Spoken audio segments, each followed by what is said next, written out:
Mesdames et messieurs, on est rendu dans notre partie du ski test où on va vous présenter une nouveauté qui est grandement attendue chez Blizzard pour la prochaine saison dans notre ski test, notre 20e ski test au plaisir de skier. Dans notre section de ski test pour les skis qu'on utilise pour monter en pot et aller faire après du ski de qualité sur la piste ou dans les sous-bois, dans nos différents environnements au Québec.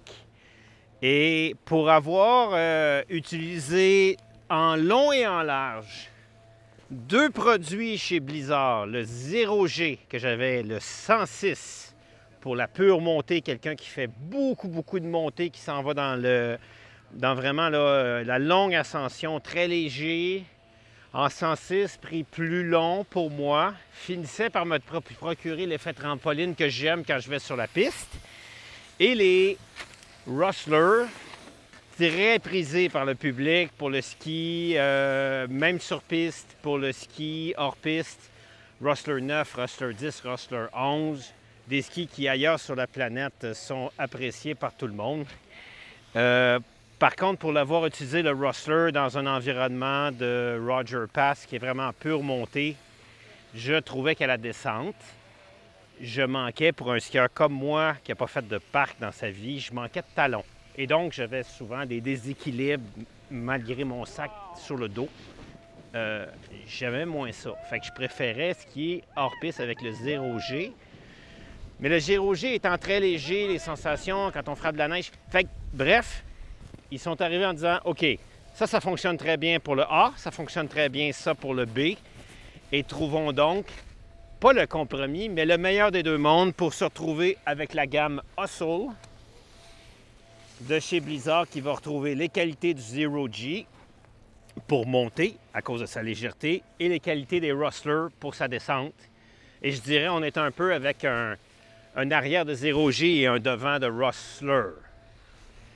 Résultat, sur un matin de printemps quand en haut, la Mécaloc à Tremblant est encore béton, comme elle l'était pour les championnats canadiens des 16 ans dans une piste de course.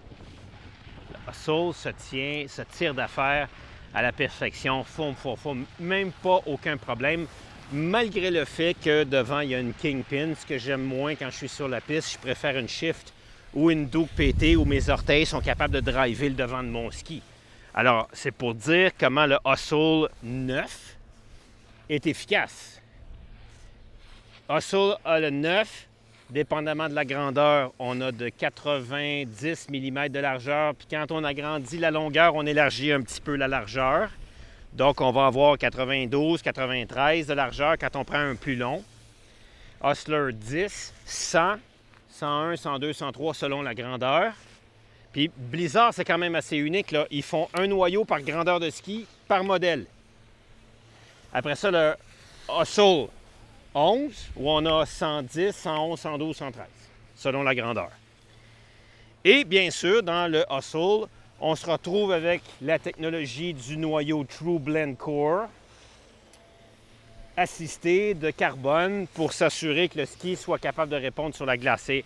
Le True Blend Core, simplement, ce que c'est que le laminage d'essence de bois, on utilise des essences de bois plus souples en haut, moyennement dense et du bois plus dense sous la fixation et on continue avec du moyenne densité, plus faible densité. Donc, on a un ski qui est plus progressif. C'est vraiment quelque chose qui fonctionne bien, tant sur leur gamme des Bonafide, des Brahma, tout ça, les Coaches, que sur leur ski de piste comme les Thunderbird et les Phoenix, et ensuite maintenant sur le Hustle. Je pense qu'à la lecture du ski test sur piste que je viens de faire, je viens de régler le plus gros problème que j'avais quand je prenais un 0G. Et beaucoup de gens ont acheté un 0G pour après descendre sur la piste, sur des petites montagnes comme Avalanche, Belle-Neige, Mont-Alta. Puis à la descente, après, ils font... C'est pas pour ça. Ceux qui montent avec un Rustler vont peut-être avoir un ski un petit peu trop pesant avec un style freeride où on a quasiment envie d'y aller switch de reculons tellement l'arrière est souple. Et là, on se retrouve avec le meilleur des deux mondes, avec une magnifique capacité à résister, un champ latéral très puissant, moi c'est ça que je remarque, Celui-là, le Hustle 9, personnellement, dans le ski de printemps, je prendrais même un petit peu plus large. Parce que là, moi, quand je pousse dessus, j'arrive à le carver à peu près à 10-12 mètres de rayon, même si c'est pas ça le rayon théorique du ski, il est plus grand que ça. Donc, ça me permettrait d'aller chercher un petit peu plus large pour le même effort. Je serais capable d'avoir plus de flottaison, que ce soit dans le sous-bois, dans la forêt, dans les bosses et dans le ski de printemps.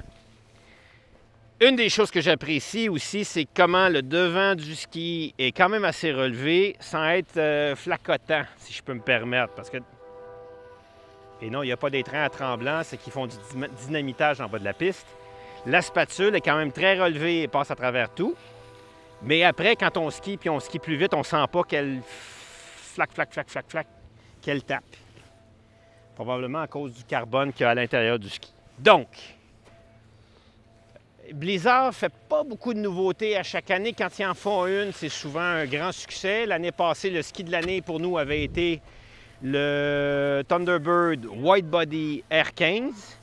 Ce qui va être vraiment important, c'est est-ce que je sacrifie sa qualité de montée pour être capable d'avoir de la qualité de descente? La réponse, c'est non. La légèreté, le rebond de ce ski-là quand on monte en pot, on n'a aucunement l'impression qu'on a trop pesant dans les pieds versus un Zero G, par exemple. Et c'est plus léger qu'un Rustler dans la même compagnie chez Blizzard. Fait, moi, je suis enthousiaste par rapport à ce ski-là. Si vous êtes quelqu'un qui aime beaucoup descendre sur la piste, c'est un coup de circuit, moi, je pense, dans l'industrie, à un point tel que des fois, je dirais, bien, pour monter le Hustle 9, je pourrais même aller au Hustle 10 dans les conditions où, normalement, je prendrais un 88 de largeur ou un 90 de largeur. Fait que ça en dit long sur sa qualité de ski, à la fois pour skier et à la fois pour monter.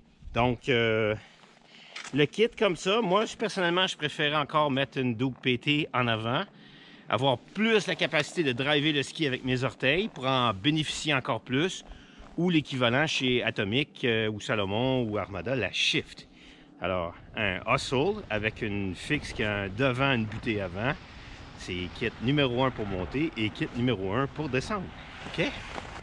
La gamme des Hustle, si ce n'est pas les skis de l'année, ils vont être parmi le haut du plateau, là, top 3, top 4, parmi l'innovation de l'année en termes de plaisir que ça procure à skier.